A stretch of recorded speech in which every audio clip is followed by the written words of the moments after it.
The snow was falling harder now, and I watched it through the kitchen window as I set the last plate on the table.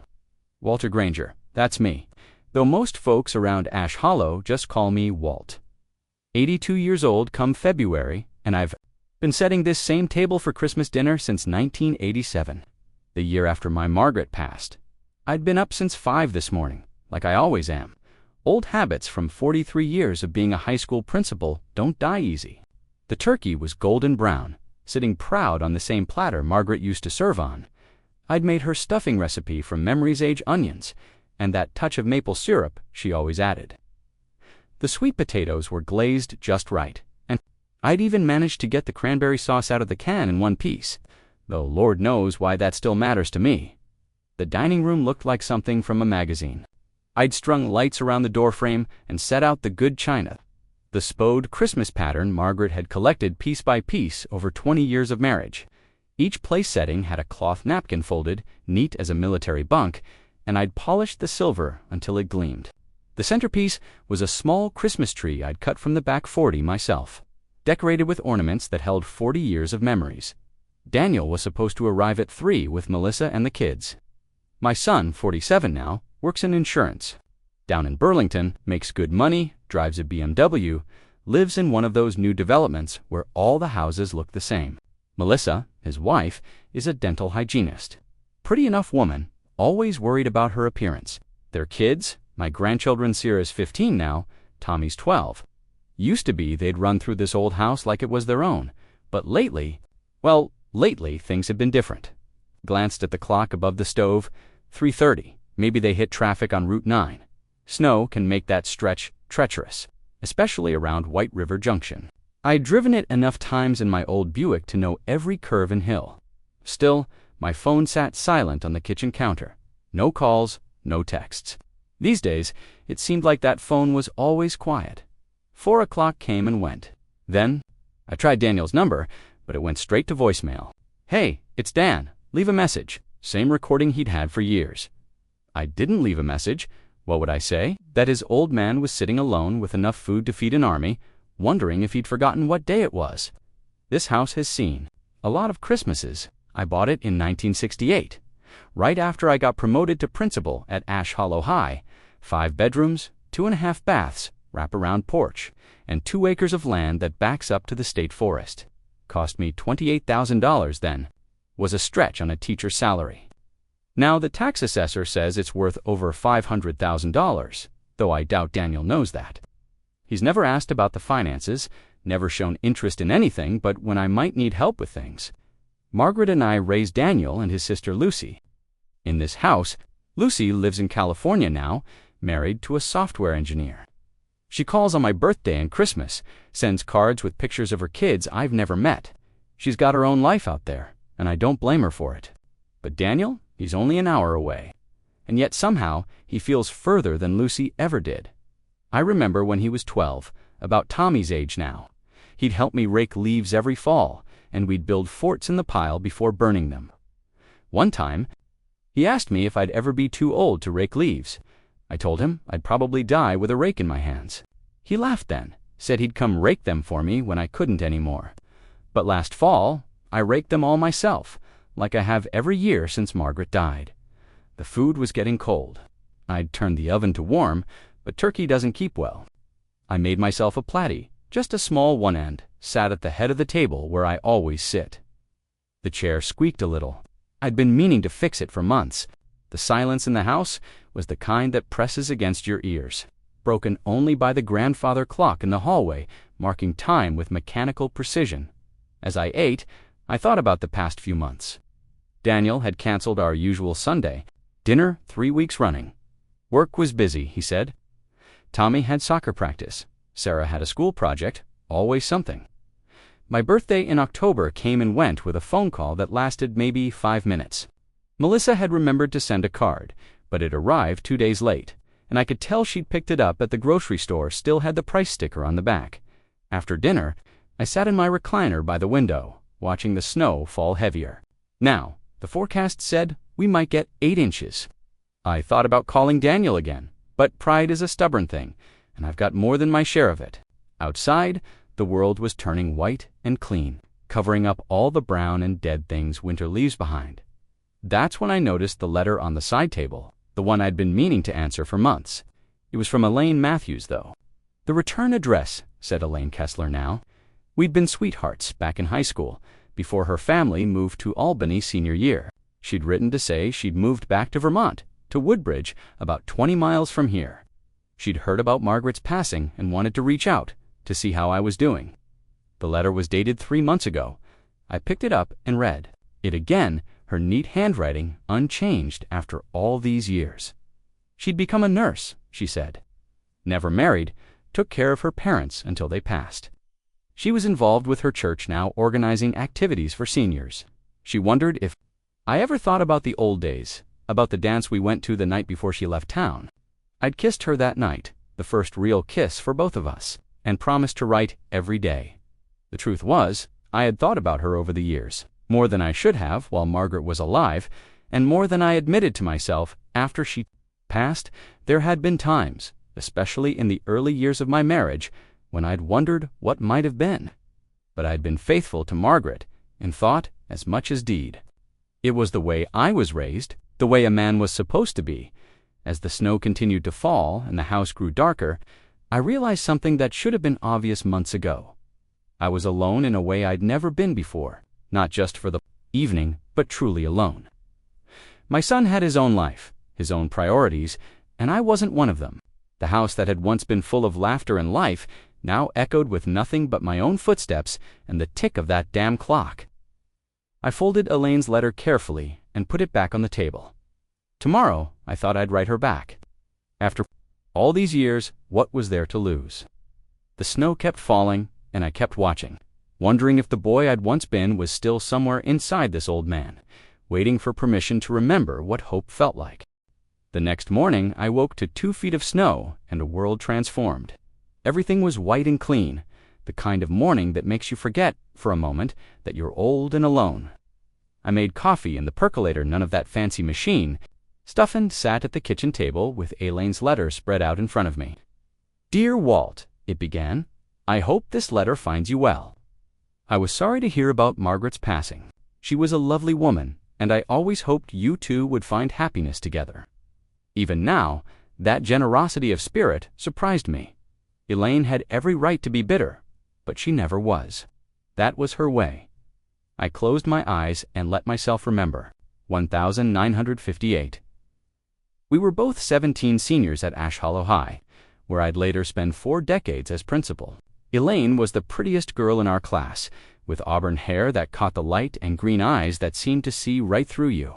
She was smart, too valedictorian, president of the drama club. Everything I wasn't, but wanted to be around. We'd started dating in the fall of senior year. I was captain of the debate team, she was editor of the school newspaper. We were the kind of couple that made sense to everyone, including ourselves. I'd walk her home from school carrying her books like boys did then, and we'd sit on her front porch talking about everything and nothing until her mother called her in for dinner. The night before she left for Albany, there was a dance at the school gymnasium. The whole senior class was there, celebrating the end of something we didn't fully understand we'd never get back. I wore my father's suit, altered to fit my skinny frame, and she wore a blue dress that made her eyes look like emeralds.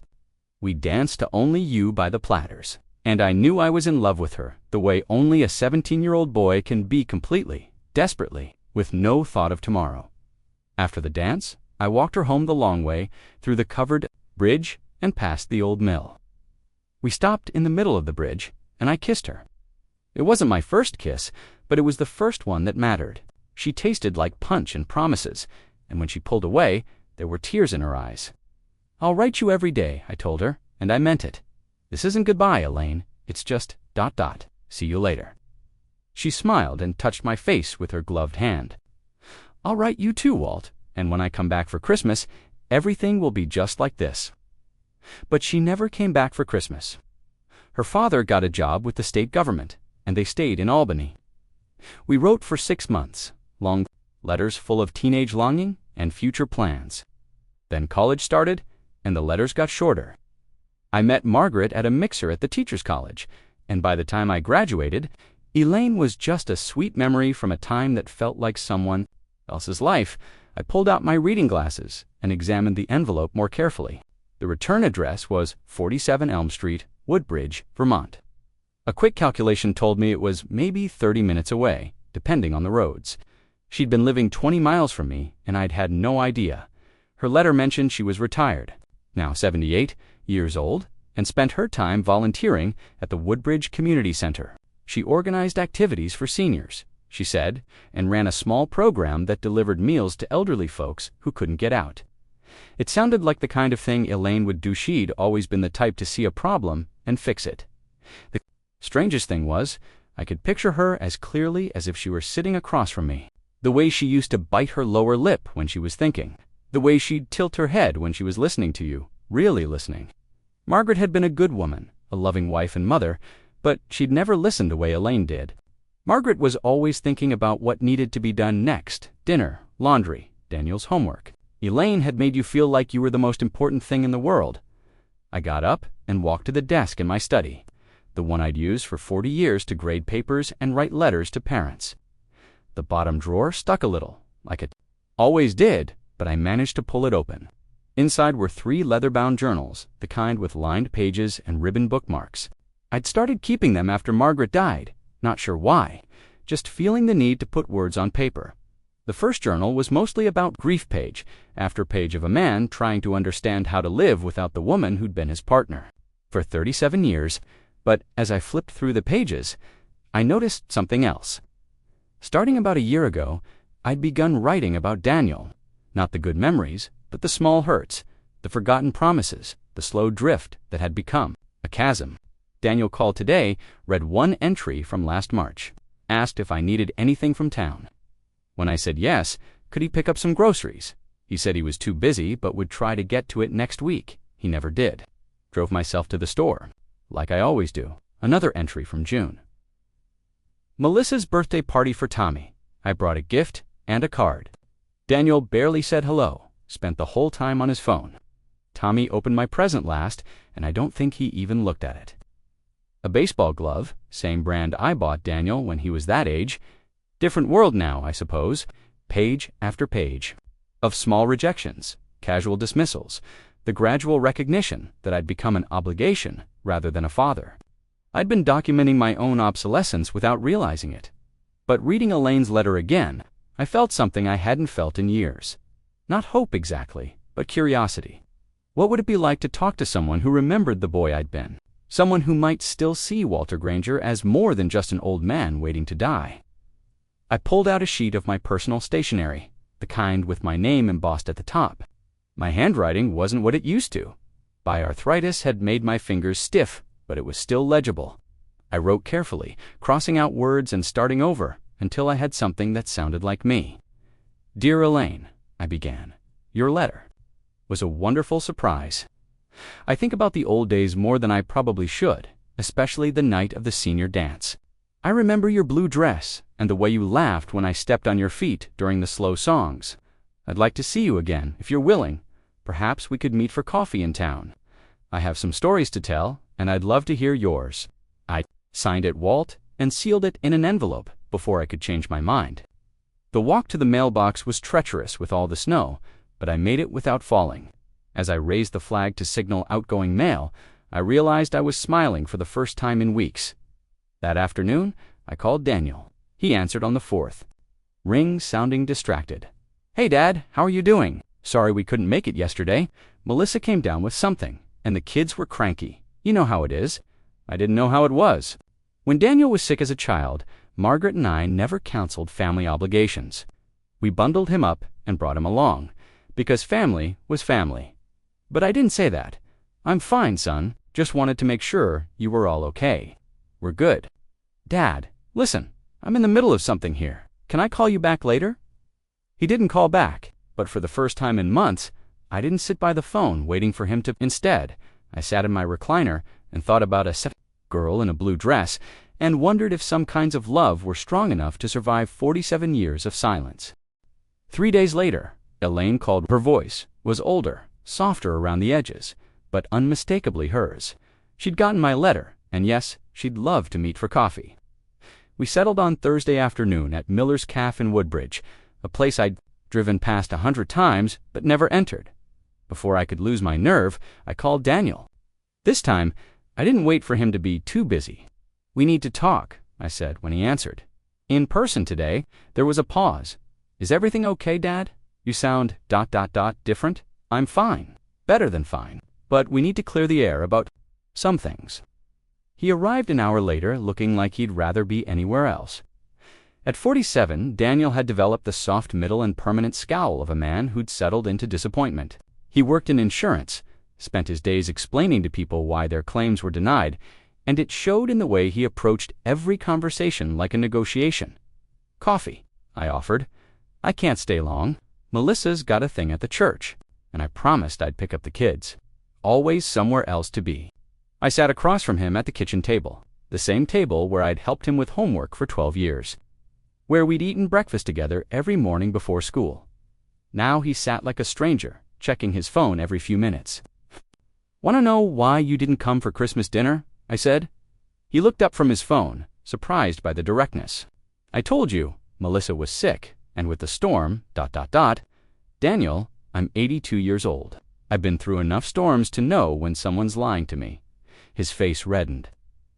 "Dad, you're being dramatic. It's not like we never see you.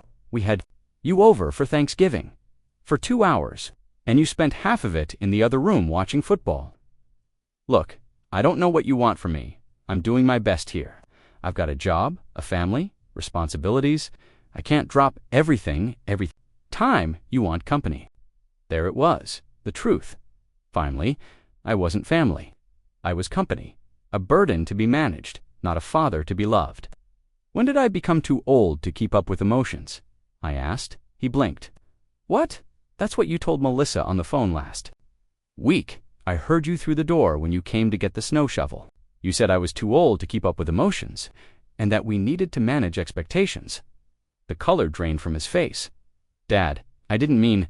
"What did you mean then? Because from where I'm sitting, it sounds like you've written me off as a doddering old fool who can't handle the truth." He stood up, pacing to the window. "This isn't what I wanted to talk about today. I actually came here to discuss something important. More important than why you treat your father like a stranger."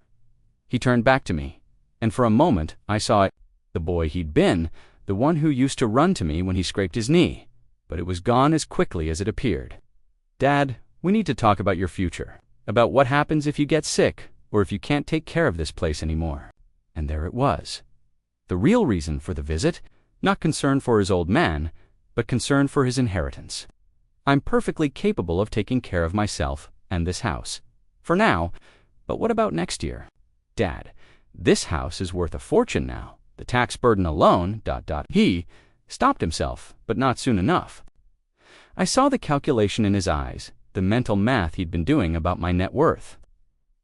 "You've been thinking about this for a while, haven't you? You and Melissa probably got some financial planner telling you about estate planning and tax implications." His silence was answer enough. "Daniel, I want you to leave now." "Dad, don't be like this.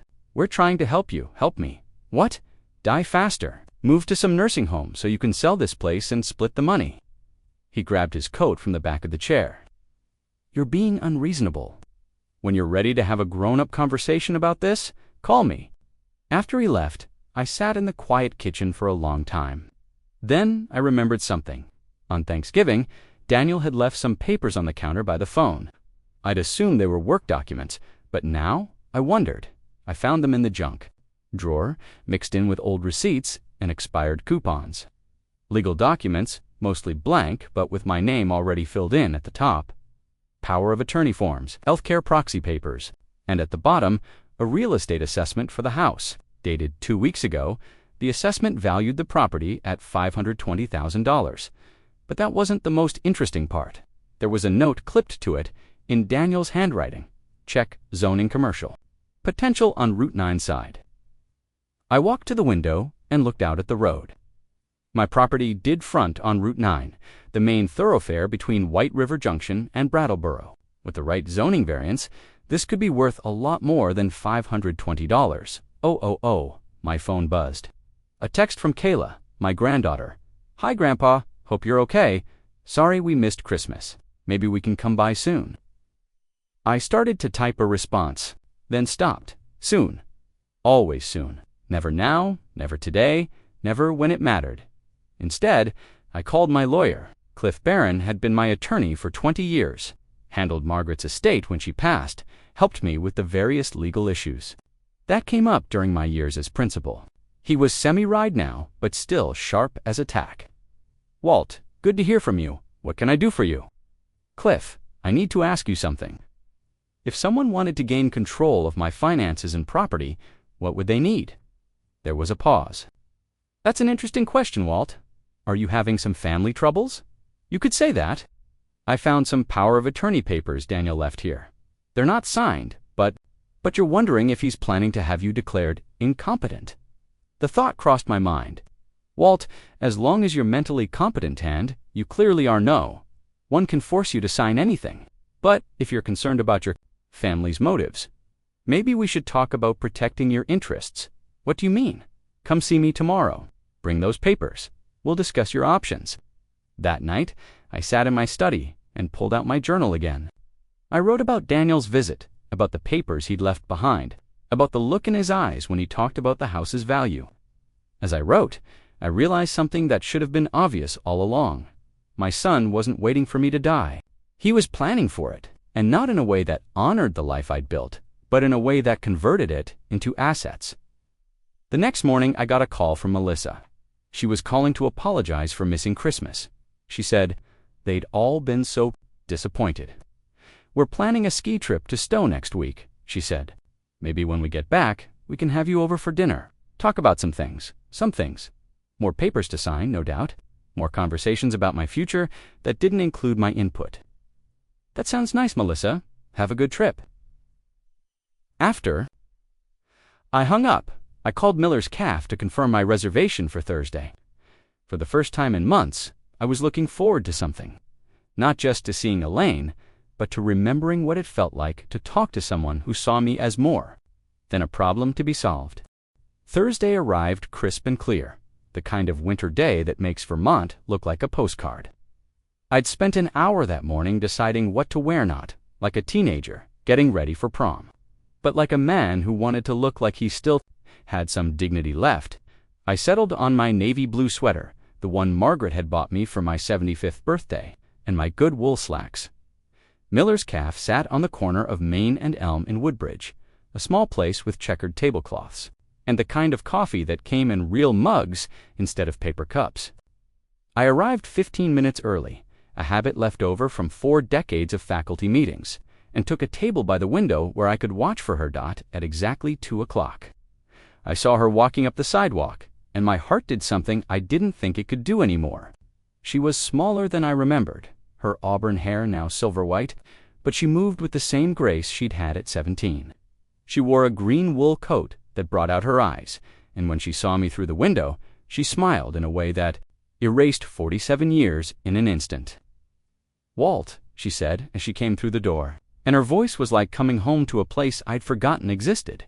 I stood up. Margaret had raised me to be a gentleman, and for a moment we just looked at each other.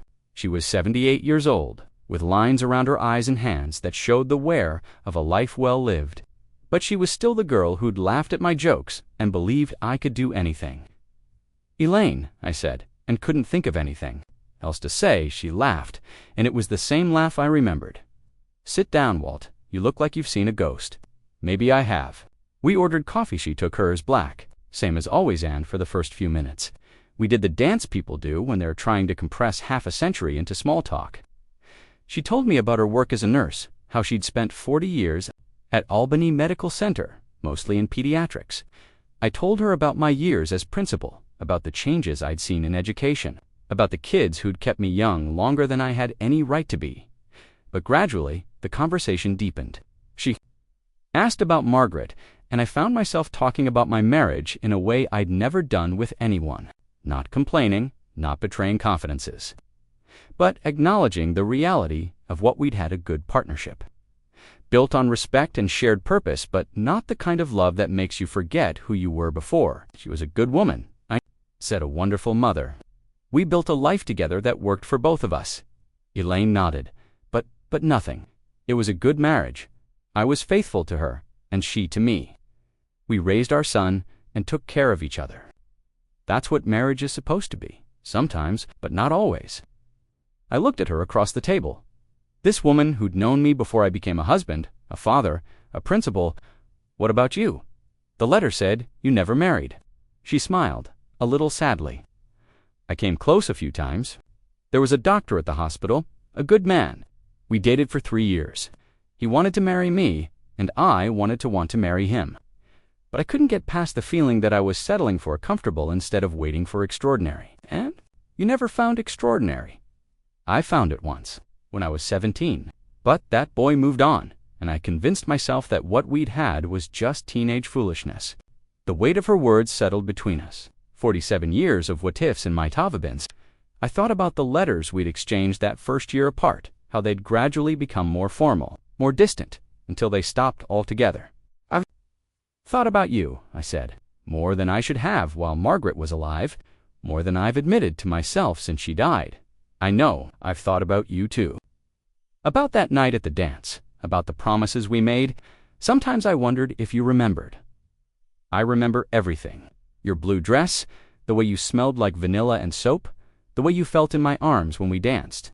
I remember kissing you on the bridge and thinking my life was just beginning. We sat in comfortable silence for a moment, two old people allowing themselves to remember what it felt like to be young and in love. Then she reached across the table and took my hand. Her skin was soft, marked with age spots and the small scars that come from a lifetime of work. But her touch was warm and familiar. Tell me about your life now, Walt. Not the official version, but the real one. How are you doing? And so I did. I told her about Daniel's visit, about the papers he'd left behind, about the slow realization that I'd become a burden to the people who should have loved me most. I told her about the empty house and the silent phone, about cooking Christmas, dinner for a family that couldn't be bothered to show up. She listened without interrupting, without offering advice or trying to fix things. She just listened, the way she had when we were teenagers, the way I'd forgotten anyone could listen. I'm sorry, she said when I finished. That must be terribly lonely. It is, but somehow, sitting here with you, I feel less alone than I have. In years, we talked for 2 hours. She told me about her work with the seniors program, how she'd started it 5 years ago, when she noticed too many elderly people in Woodbridge were isolated and forgotten. She organized weekly dinners, arranged transportation for medical appointments, and visited people who hadn't had a visitor in months. It's amazing how invisible old people become, she said. They have stories, wisdom, entire lifetimes of experience, and nobody wants to hear any of it. You're doing God's work, I said. I'm doing what needs to be done. Same as you did for 40 years with those kids. When it was time to leave, she asked if I'd like to take a walk. The afternoon was still bright, and Woodbridge was the kind of small town that invited walking. We strolled down Main Street, past the hardware store and the library, past the church where she volunteered, and the small park where teenagers still gathered after school. This is where we would have lived, she said as we passed a small white house with green shutters. If things had been different, I used to drive by this house sometimes and imagine us sitting on that porch, watching our grandchildren play in the yard. I looked at the house, at the life we might have had, and felt something I hadn't felt in years. Not regret exactly, but a kind of gentle sadness for the road not taken. Do you ever wonder if we made the right choices? I asked. Every day. But I've learned that wondering doesn't change anything. All we can do is make different choices now. We stopped at the edge of the park, watching a young father push his daughter on the swings. She was maybe 4 years old, squealing with delight every time the swing went higher.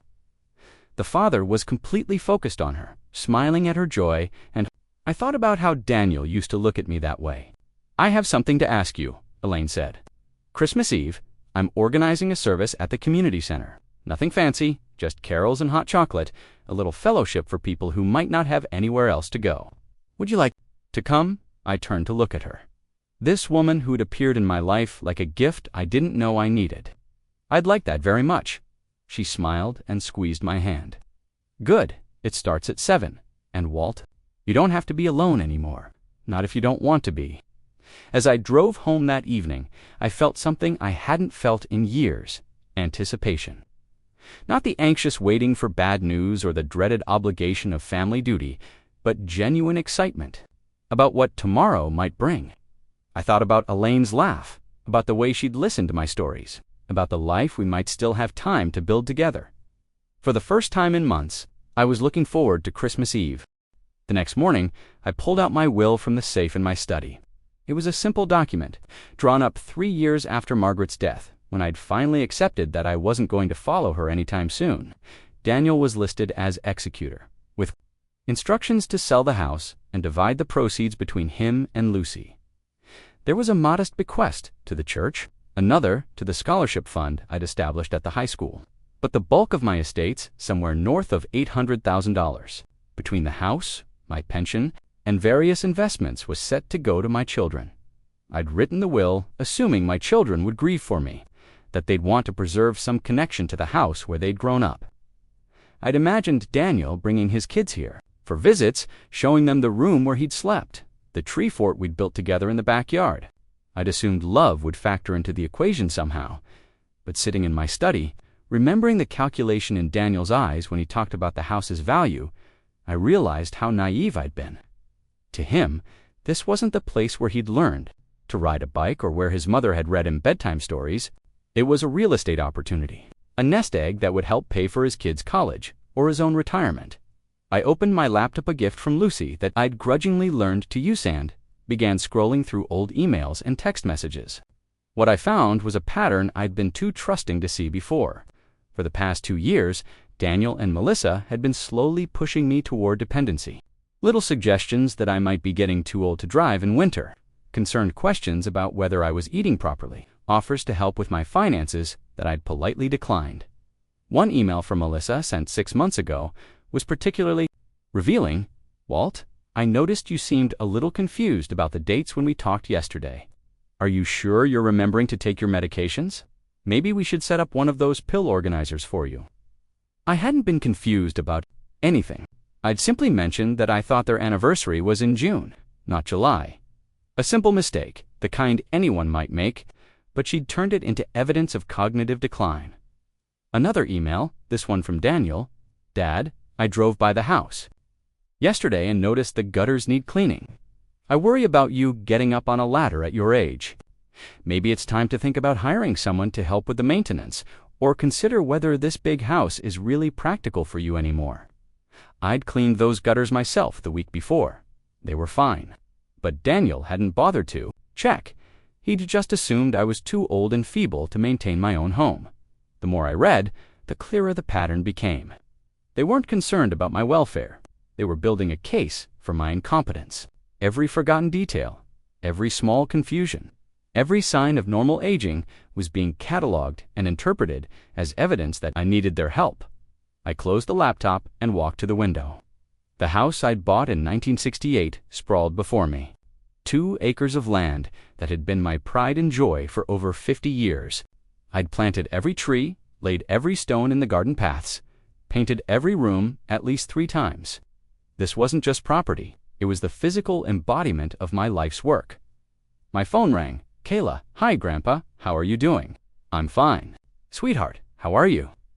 "Good. Listen, I wanted to apologize again for missing Christmas. I know it must have been disappointing. It was. But I understand you have your own life now." There was a pause. "Grandpa, can I ask you something? Are you mad at Dad?" The question caught me off guard. "Why would you ask that?" "He's been talking about you a lot lately, about how worried he is, about how you're not taking care of yourself. Properly, he says, you're getting stubborn and defensive when people try to help you." So that was the narrative. I wasn't being ignored and manipulated. I was being difficult and ungrateful. I was the problem, not them. "Kayla, do you think I'm losing my mind?" "What? No, Grandpa. Why would you say that?" "Because that seems to be what your father thinks. He's been documenting every time I forget a date or make a mistake, building a case that I'm not competent to manage my own affairs." "That's not, he's just worried about you. We all are. Are you?" "Because I haven't heard from any of you in months. And when I do hear from you, it's to cancel plans or ask if I need help with something I'm perfectly capable of handling myself." Another pause. "Grandpa, I think maybe you're reading too much into things.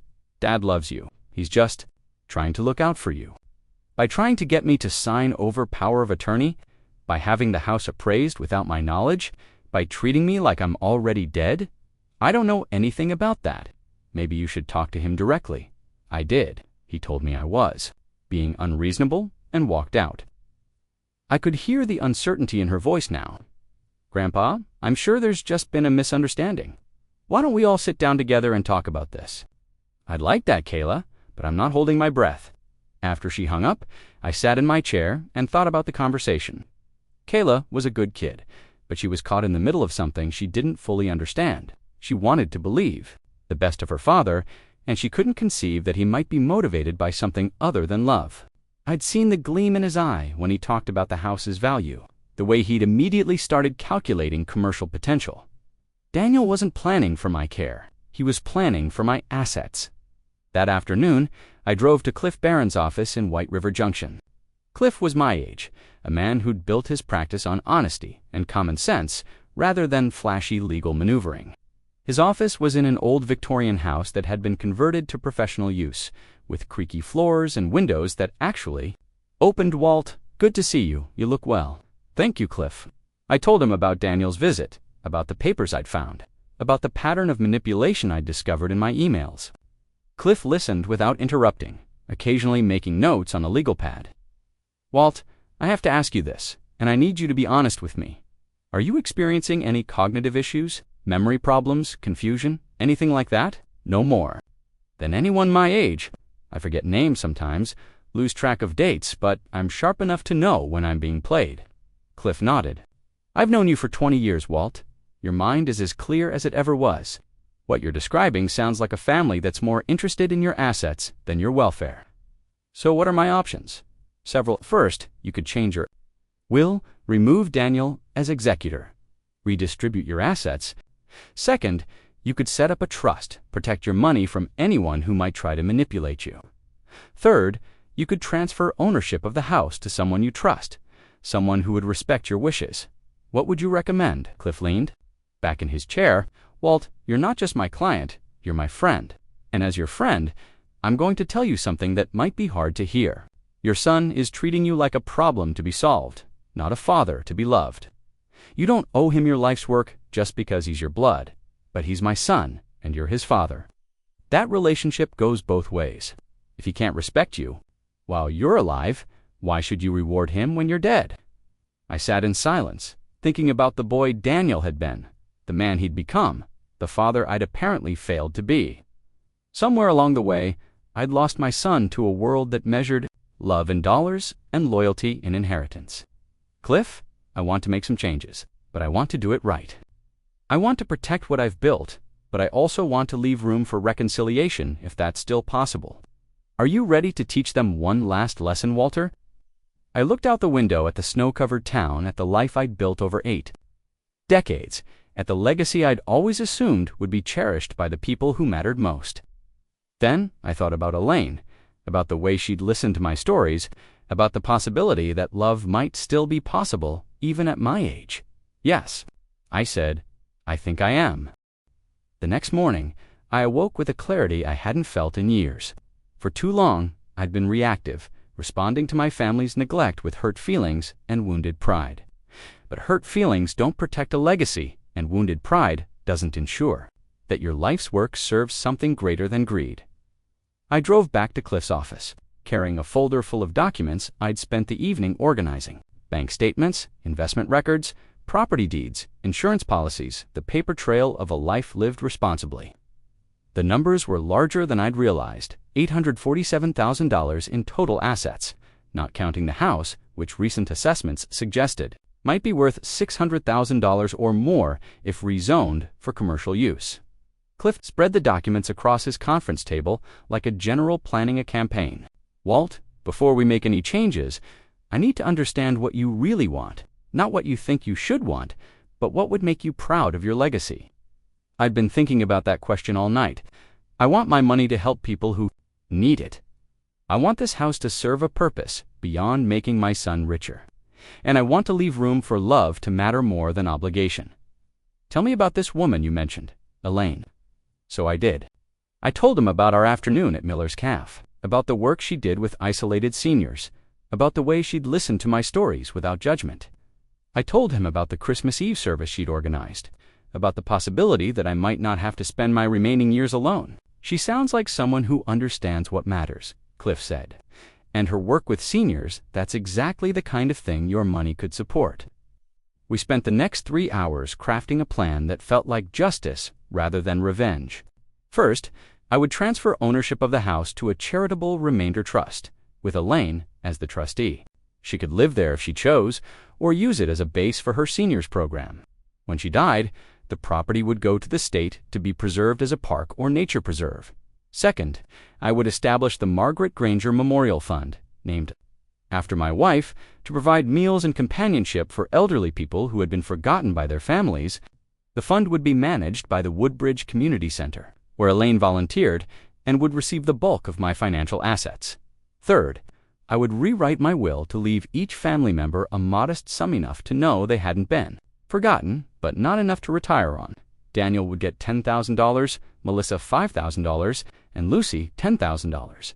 But Kayla, who had at least tried to maintain a relationship with me, would receive $50,000 and a seat on the board of the Memorial Fund. "What about your personal effects?" Cliff asked. "Photos, furniture, things with sentimental value. I'll write letters to each of them, explaining my decisions. And I'll leave them some family heirlooms, things that belonged to their mother or grandmother. But the bulk of it will go to the trust." It took most of the day to complete the paperwork. When we were finished, I felt lighter than I had in years. Not because I was giving away my money, but because I was finally using it for something that mattered. That evening, I called Elaine. I told her about the trust, about the responsibility I was asking her to take on, about the way my family had treated me and the lessons I hoped to teach them.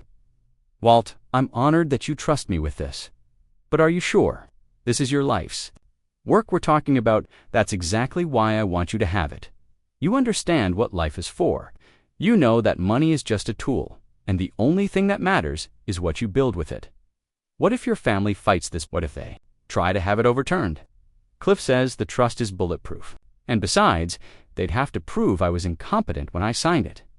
Good luck with that." She was quiet for a moment. "When do you want to tell them?" "Christmas morning. Daniel texted me today, said they're coming by for brunch. Perfect timing." The next few days passed in a blur of preparation.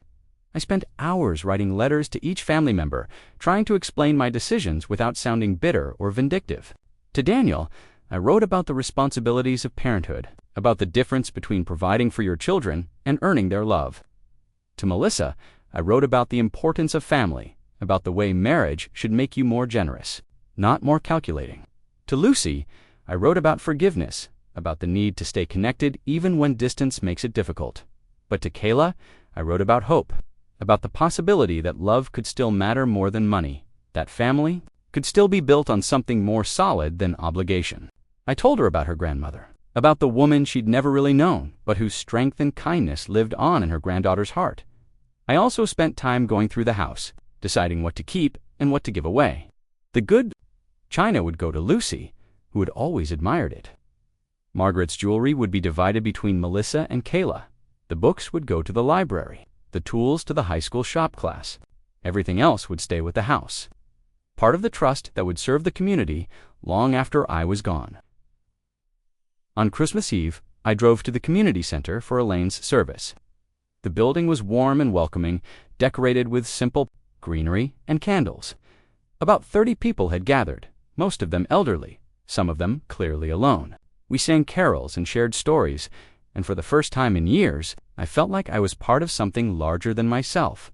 Elaine introduced me to the group as her dear friend, and I found myself talking with people I'd never met, but who seemed to understand exactly what I was going through. There was Martha, whose children lived in Florida and called twice a year. There was Harold, whose wife had died 5 years ago and who hadn't had a visitor since the funeral.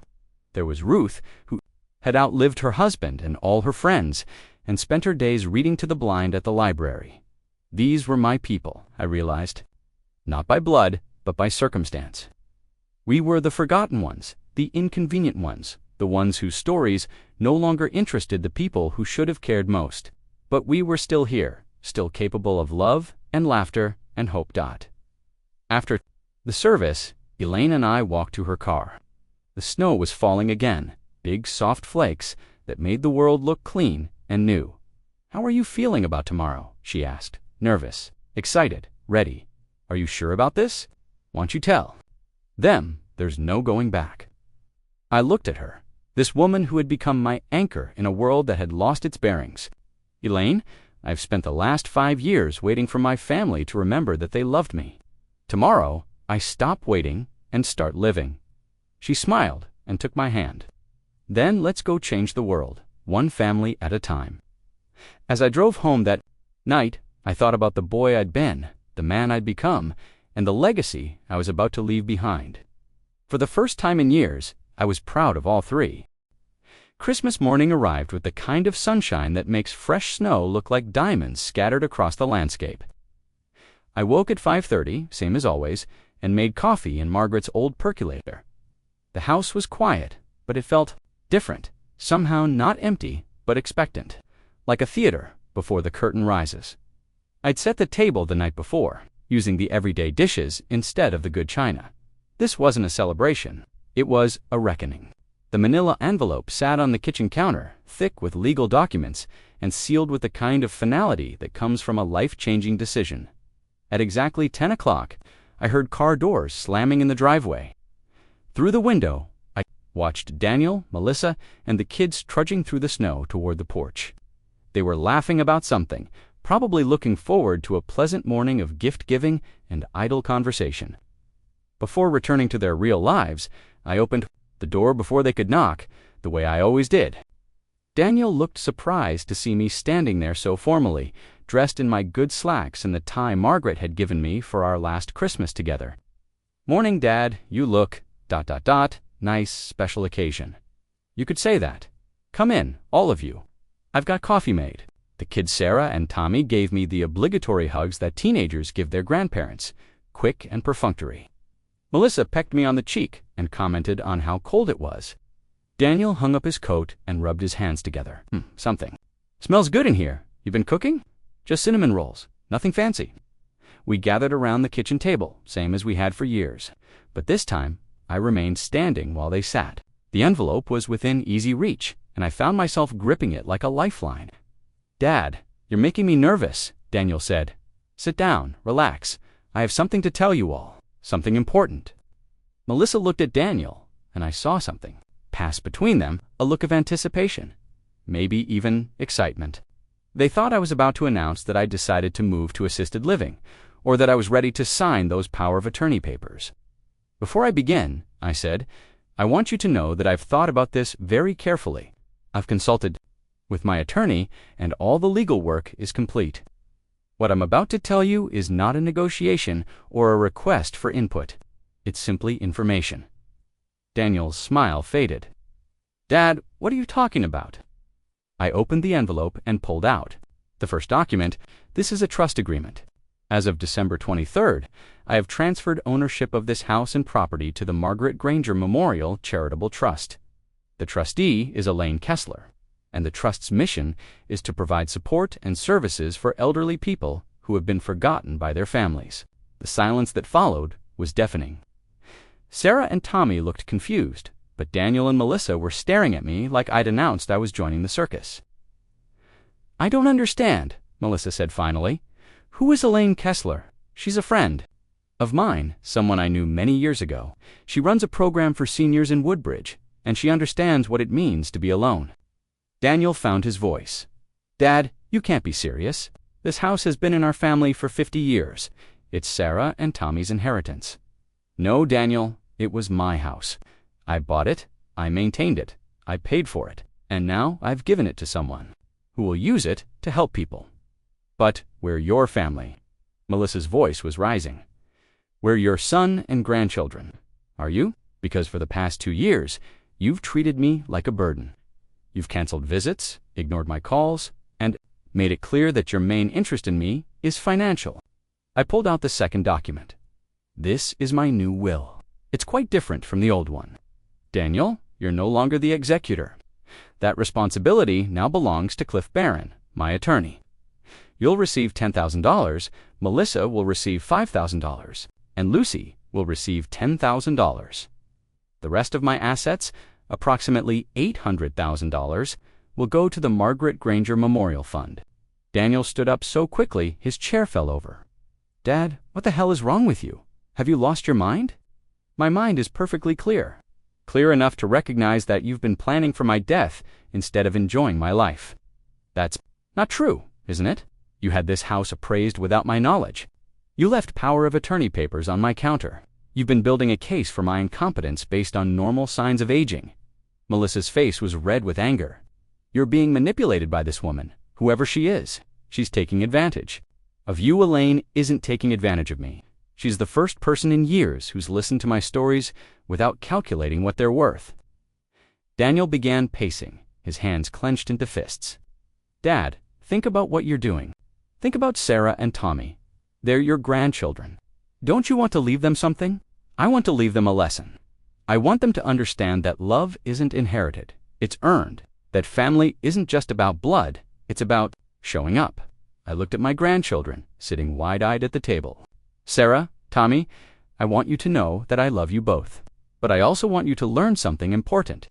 Your parents have spent the last 2 years treating me like I was already dead, planning how to divide up my belongings instead of building a relationship with me. I don't want you to make the same mistake with them. Sarah started to cry. Grandpa, we didn't know. We wanted to visit more, but Mom and Dad said you were tired, that you needed your rest. The truth hung in the air like smoke. They'd been kept away from me, isolated just as I'd been isolated from them. The manipulation had gone both ways. I know, sweetheart, this isn't about you. It's about choices adults make, and the consequences that follow. Daniel slammed his fist on the table. Dad, you can't do this. We'll fight it. We'll have you declared incompetent. Good luck with that. I had a complete cognitive evaluation 2 days ago. Dr. Morrison says I'm as sharp as a man, 20 years younger. And Cliff Barron has been documenting my mental state for weeks. You'll find it very difficult to prove that a man who taught high school for 40 years suddenly lost his mind. The fight went out of Daniel all at once. He sat down heavily, his head in his hands. Why, Dad? Why are you doing this to us? I'm not doing anything to you, son. I'm doing something for myself. For the first time in 5 years, I'm making choices based on what I want, not what other people expect. Melissa gathered her purse and coat. Come on, Daniel. We don't have to listen to this. He's obviously not thinking clearly. But Daniel didn't move. He looked at me with something I hadn't seen in years. Not anger, not calculation, but genuine confusion.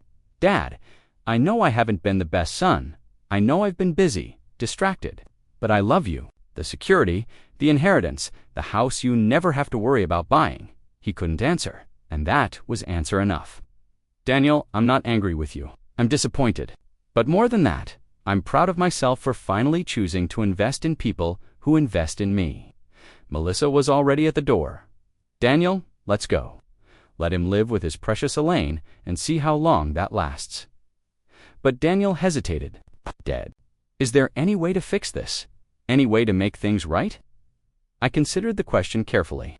There's always a way, son, but it would require you to see me as your father instead of your inheritance. It would require you to choose love over money, relationship over obligation. For a moment, I thought he might stay. I thought he might choose to rebuild what we'd lost. But then he looked at Melissa, at the life he'd built with her, at the expectations and assumptions that had become more important than the man who'd raised him. I can't, he said quietly. I can't pretend that this doesn't matter. This house, this money, it was supposed to be our security. It was supposed to be our kids' future. Then you've learned nothing, I said, and I've made the right choice. After they left, I sat alone in my kitchen, listening to the grandfather clock mark time. The house felt different. No, not empty, but clean, like a weight had been lifted, like the air itself was easier to breathe. I was pouring another cup of coffee when I heard a soft knock at the door. I opened it to find Kayla standing on the porch, her face streaked with tears. Grandpa, she said, can I come in? I think we need to talk. Kayla sat in the chair her father had vacated, her hands wrapped around a mug of hot chocolate I'd made the way I used to when she was small.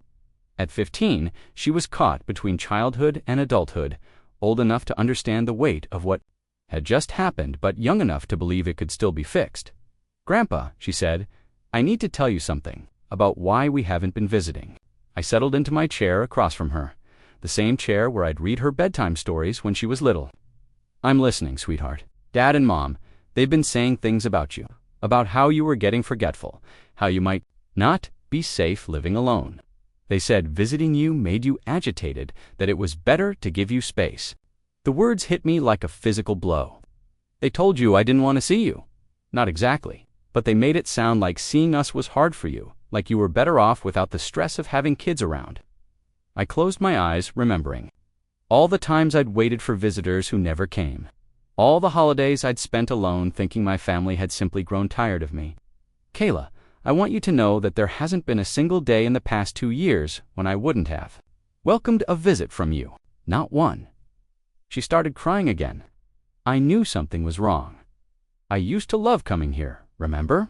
You'd teach me chess, and we'd work in the garden, and you'd tell me stories about Mom when she was little. I missed that so much." "It too, more than you know." We sat in comfortable silence for a moment, to people who had been kept apart by other people's manipulation. Finally, she looked up at me with Margaret's eyes, the same green that used to catch the light when she was thinking deeply about something. "Grandpa, tell me about this woman, Elaine. Dad says she's taking advantage of you." I smiled, thinking about the afternoon at Miller's Cafe, about the way Elaine had listened to my stories without judgment. "Your father's wrong. Elaine is someone I knew when I was young, before I married your grandmother. She's a good woman who has dedicated her life to helping people." "Do you love her?" The question was so direct, so honest, that I had to consider it carefully. "I think I do. Not the way I loved your grandmother. That was a different kind of love, built over decades of shared experience. But yes, I love her. She makes me feel like I'm still worth knowing. And you think what you did today was right, giving everything away." I reached across the table and took her hand. "Kayla, I want you to understand something. What I did today wasn't about punishing your parents. It was about choosing to support something I believe in instead of rewarding behavior I can't accept. But what about my college fund? What about our future? Your future doesn't depend on my money. It depends on the choices you make, the relationships you build, the person you decide to become. Your parents have forgotten that, but I hope you won't." I stood up and walked to the desk where I kept important papers. From the bottom drawer, I pulled out a small wooden box that had belonged to my father. Inside was a watch, a simple Timex. That had been my grandfather's before it was my father's, then mine. "This is for you," I said, handing her the watch. "It's not worth much money, but it's been in our family for 3 generations. I want you to have it, not because you deserve an inheritance, but because you're the only one who still remembers what family means." She held the watch like it was made of gold, running her fingers over the worn leather band. "Grandpa, this is beautiful, but I feel like I should refuse it after what happened today." "Why?" "Because I haven't been a good granddaughter. I let Mom and Dad keep me away from you. I should have insisted on visiting, should have called more often. I should have stood up for you." I sat back down and looked at this young woman who carried so much guilt for her parents' failures. "Kayla, you were a child. You trusted the adults in your life to make good decisions. That's not your fault, but I'm not a child anymore. I'm 15. I should have known better. You're 15 now. But you've been missing from my life for 2 years. When you were 13, you were absolutely a child, and children shouldn't have to choose between their parents and their grandparents." I reached back into the desk and pulled out one of my journals, the one I'd been keeping since Margaret died. "I want you to have this too, not to read now, but someday when you're older. It's the story of these past few years, written as they happened. I want you to understand what your father and I lost, and why." She took the journal reverently. "Will you tell me about Grandma? The real stories, not just the ones Dad tells." And so I did. I told her about the woman who had raised her father, about Margaret's strength and gentleness, about the way she could make anyone feel welcome in her home. I told her about the fights we'd had and the way we'd resolved them, about the compromises that make a marriage work, about the love that grows deeper with time. "She would have been so proud of you," I said. "You have her eyes, but more than that, you have her heart. You see people for who they are, not what they can do for you. I wish I'd known her better. I was so little when she died. You were 5. But she knew you, and she loved you. The last thing she said to me was that she hoped you'd grow up to be strong and kind. She would have been right. We talked for 2 hours, about everything and nothing. She told me about school, about her friends, about her fears for the future. I told her about my childhood, about the Depression and the war, about the choices that had shaped my life. For the first time in years, I felt like I was talking to family.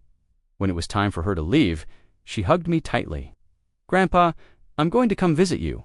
Really visit, not just for holidays or special occasions. I want to hear more stories. I want to know you better. I'd like that very much. But you need to understand that your parents might not approve. I don't care. I'm old enough to make my own choices about who I want to spend time with, and I choose you." She paused at the door. "Grandpa, there's something else. About the trust. About Elaine. I know Dad's angry, but I think what you did was brave. You chose to help people who needed it instead of people who expected it. That's what Grandma would have done, isn't it?" I smiled, thinking about my Margaret, about the woman who had spent her life caring for others. "Yes, sweetheart, that's exactly what she would have done."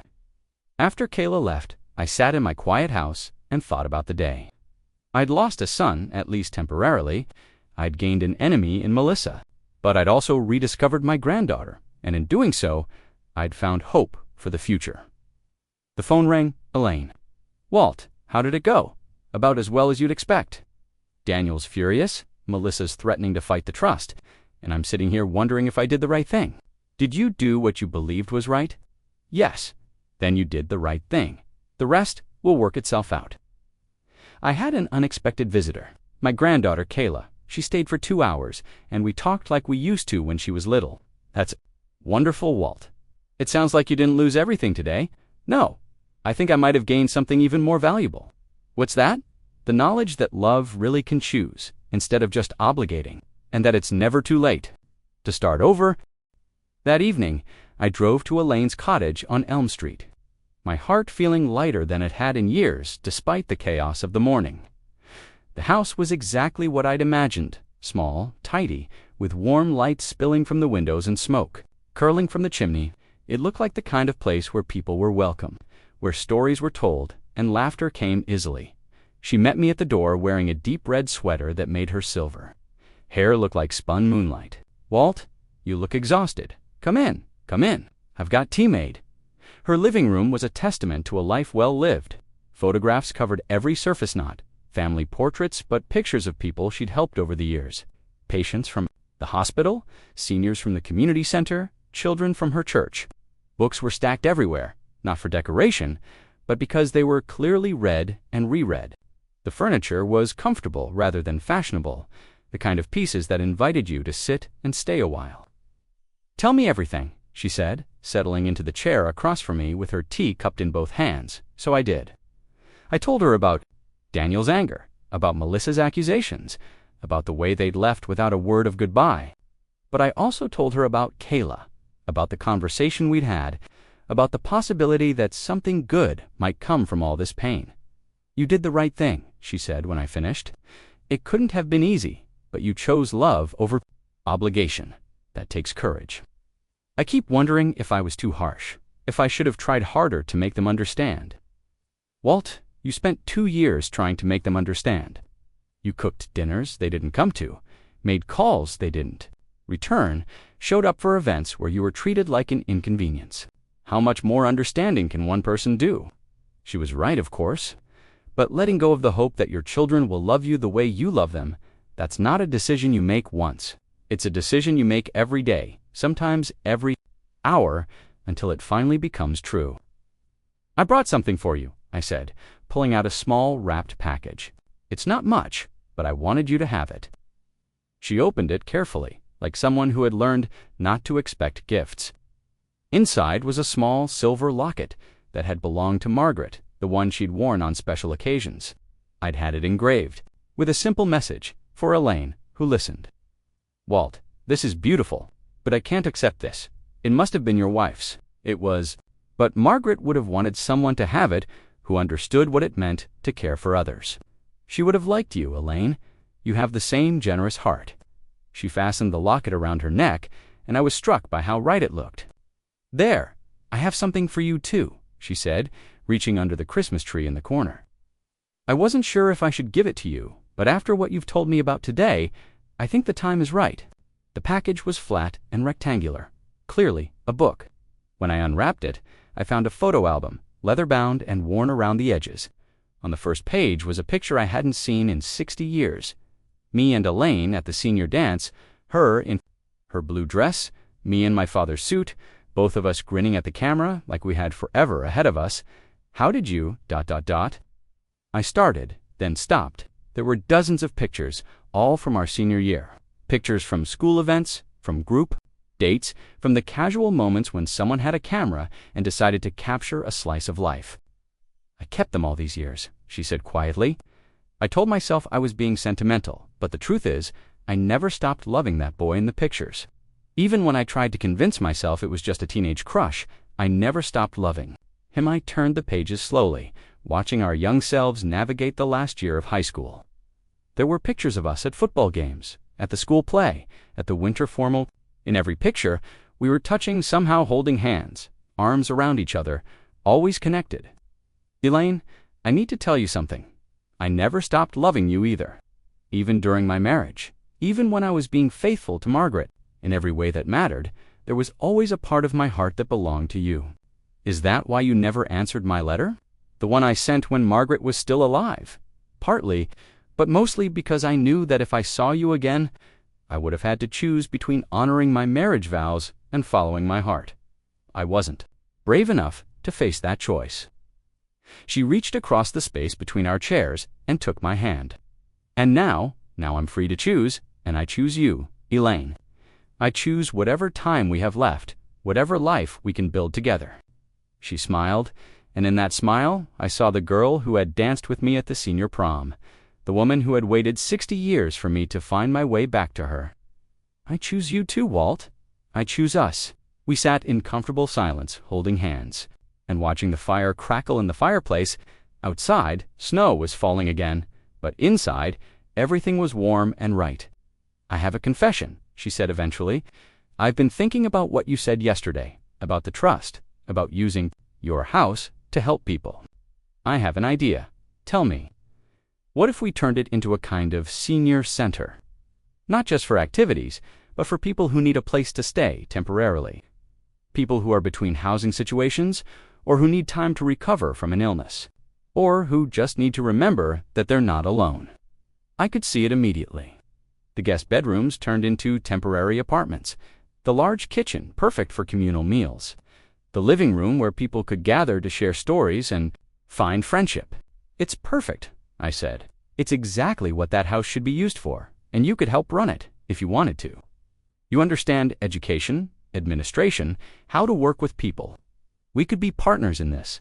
Partners." The word carried weight beyond the professional. She was offering me not just a purpose, but a future. A reason to wake up each morning that had nothing to do with obligation and everything to do with choice.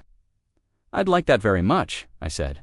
"But first, I need to ask you something I should have asked 60 years ago." I stood up and walked to the window, gathering my courage. When I turned back to her, she was watching me with those green eyes that had haunted my dreams for 6 decades. "Elaine Kessler, would you consider sharing whatever time we have left? Not just as partners in this project, but as partners in life." She stood up and came to me, taking my hands in hers. "Walt Granger, I've been waiting my whole life for you to ask me that question. Yes, I'll share whatever time we have left." I kissed her then, in the lamplight of her living room, with the snow falling outside and the fire crackling in the hearth. It was nothing like the kiss we'd shared on the covered bridge when we were 17, that had been desperate and full of promises we couldn't keep. This was quiet and sure, the kiss of two people who had learned that love isn't just about passion, but about choosing to build something beautiful together. When we broke apart, she smiled and touched my face with her fingertips. "So what happens? Now we start over. We take the life we have left and make it count. We help people who need helping, and we love each other the way we should have been loved all along. And your family, They'll have to decide what kind of relationship they want with me. But I'm not going to wait for them to figure it out. I'm going to live my life with people who choose to be in it. She nodded and squeezed my hands. Then, let's start living, Walt. We've wasted enough time already. As I drove home that night, I thought about the young man who had kissed Elaine Matthews goodbye 60 years ago, certain that life was ending instead of beginning. I thought about the years of settling, of accepting less than what I'd dreamed of convincing myself that duty was more important than joy. But mostly, I thought about the future, about the house that would become a haven for people who needed one, about the woman who had waited a lifetime for me to find my way back to her, about the grandson who still wanted to hear my stories, and the possibility that love really could triumph over obligation. I was 82 years old, and I was finally ready to start living. 6 months later, I stood in the doorway of what had once been my dining room, watching Harold Chen teach 8-year-old Marcus how to play chess. The boy was staying with us temporarily while his grandmother recovered from surgery, and Harold had been one of the first residents of the Granger house, had appointed himself the official chess instructor. Remember, Harold was saying, the queen is the most powerful piece, but she's only as strong as the king she protects. Strategy isn't about having the best pieces. It's about knowing how to use what you have. Marcus nodded solemnly and moved his bishop, a decent play for a beginner. Harold smiled and countered with his knight. And I found myself thinking about the lessons we teach without meaning to, the wisdom that passes between generations when we're not looking. Walt, there's someone here to see you. I turned to find Elaine standing in the hallway, her face carefully neutral. Behind her was Kayla, looking nervous but determined. It had been 3 months since she'd last visited, and I could see the changes in her Taller more confident, but also carrying the weight of a family torn apart by pride and stubbornness. "Hi, Grandpa," she said, and I heard the uncertainty in her voice. "Hello, sweetheart. I'm glad you came." We walked out to the back porch, where Elaine had set up a small seating area overlooking the garden. The house had been transformed over the past months, but this spot remained unchanged, the same view I'd enjoyed for 50 years. The same peace that came from watching things grow. "I brought you something," Kayla said, pulling out a folded piece of paper. "It's an article I wrote for the school newspaper. About family, about what it means to choose love over obligation. I thought you might want to read it." I unfolded the paper and read the title, "The Inheritance of Love: What My Grandfather Taught Me About Family." The article was beautifully written, mature beyond her years, and it told the story of the past 6 months from her perspective. She wrote about the choice I'd made, about the lesson it had taught her, about the way it had changed her understanding of what family could be. "This is remarkable, Kayla. You've become quite a writer. I've had a good teacher, someone who showed me that stories matter, that the truth is worth telling even when it's hard." We sat in comfortable silence, watching Marcus and Harold through the window. The boy was laughing at something Harold had said, and I was reminded of the power of intergenerational friendship, of the way wisdom flows both ways when we're open to it.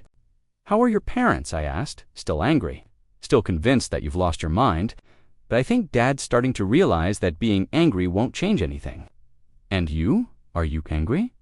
She considered the question carefully. I was first, not at you, but at the whole situation. I wanted us to be a normal family, the kind that gets together for holidays and birthdays and doesn't fight about money or inheritance. But I've learned that normal isn't always the same thing as healthy. And I've learned that love isn't about getting what you expect. It's about choosing to be present for the people who matter. She was wise beyond her years.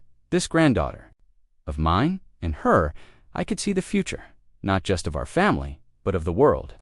She understood that love was a choice, not an obligation, and that understanding would serve her well in the years ahead. "I want to show you something," I said, leading her inside to the room that had once been my study. It was now the administrative office for the Granger house. But I'd kept one corner for myself, a desk, a chair, and a wall of photographs. The photographs told the story of the past 6 months. Harold teaching chess to neighborhood kids, Martha organizing a weekly book club in the living room, Ruth leading a group of seniors in gentle exercises every morning, and in the center, a picture of Elaine and me at our small wedding ceremony, surrounded by the residents and volunteers who had become our chosen family. You got married, Kayla said, and I heard the wonder in her voice. 3 months ago. Nothing fancy, just a simple ceremony at the community center. We decided we'd wasted enough time being apart. I wish I'd been there. I wish you had too. But you're here now, and that's what matters. She studied the photographs, taking in the evidence of the life I'd built. Are you happy, Grandpa? Happier than I've been in years. I wake up every morning with something to do, people to help, a purpose that matters. And I have Elaine, who reminds me every day that love is supposed to be joyful, not dutiful. And you don't miss the old life. The house being just yours, the quiet, the routine. I looked around the room, at the bustle of activity that had replaced my solitude. I miss the quiet sometimes, but I don't miss the loneliness. I'd rather have noise and laughter than silence and regret. That evening, after Kayla had gone home, Elaine and I sat on the porch watching the sunset. The house was quieter now most of the residents had gone to their rooms, and the day's activities were winding down, but it was a good quiet, the kind that comes from a day well lived. She's a remarkable young woman, Elaine said. She gives me hope that this family isn't completely broken, that love can still win in the end. What about Daniel? Any word from him? Nothing.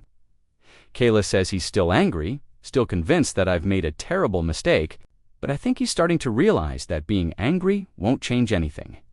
Do you think he'll ever come around? I considered the question, thinking about the boy I'd raised, the man he'd become, the choices that had led us to this point. I don't know. I hope so. But I've learned that you can't force someone to love you the way you want to be loved. All you can do is love them the way they deserve to be loved and hope they figure it out eventually. And if they don't, then you build a life with the people who do. You create your own family, your own traditions, your own legacy. You refuse to let other people's limitations define your happiness.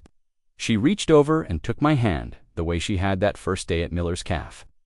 I'm proud of you, Walt, not just for what you've built here, but for who you've become. You chose love over fear, generosity over bitterness, hope over resignation. That takes courage. I had a good teacher, I said, squeezing her hand. Someone who showed me that it's never too late to start over, never too late to choose joy over duty.